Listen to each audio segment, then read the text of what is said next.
12 దేశాలపై travel ban. Trump తీసుకున్న మరో సంచలన నిర్ణయానికి సంబంధించిన డీటెయిల్స్ లోకి మనం వెళుతూ ఉన్నాం. అమెరికాలో ఈ 12 దేశాలకు సంబంధించిన వాళ్ళు అడుగు పెట్టలేరు అని చెప్తున్నారు. ఈ నిషేధాన్ని ఎదుర్కొంటున్న దేశాల ప్రజలు ఇక అమెరికాకు వెళ్లలేరు. అధ్యక్షుడు ట్రంప్ తీసుకున్న సంచలన నిర్ణయం ఇది. మరో 7 దేశాల పౌరులపై కూడా కఠిన ఆంక్షలు ఉండబోతున్నాయి.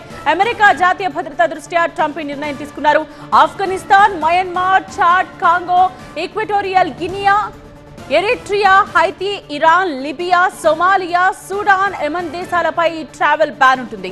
ట్రంప్ నిర్ణయంతో 19 దేశాల పౌరులపై ప్రభావం పడే అవకాశం ఉంది. ఇటీవల కొలరాడోలోని బౌల్డర్లో చోటు చేసుకున్న ఉగ్రవాద దాడి నేపథ్యంలో ట్రంప్ ఈ నిర్ణయాన్ని తీసుకోవాల్సి వచ్చిందని వైట్ హౌస్ వెల్లడించింది. కొన్ని దేశాల పౌరుల నుండి ప్రజలు, దేశ భద్రతకు పెను ముప్పుందని ట్రంప్ భావిస్తున్నట్టు చెప్పారు. అమెరికాను మరో యూరప్ లా మార్చదలుచుకోలేదని తేల్చి చెప్పారు.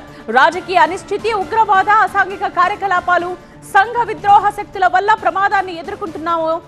ఆయా దేశాల ప్రజలకు జారీ చేసే వీసాలు అమల్లో ఇమిగ్రేషన్ నిబంధనలను కఠినతరం చేయాలని ట్రంప్ ఆదేశించినట్టు వైట్ హౌస్ వివరించింది.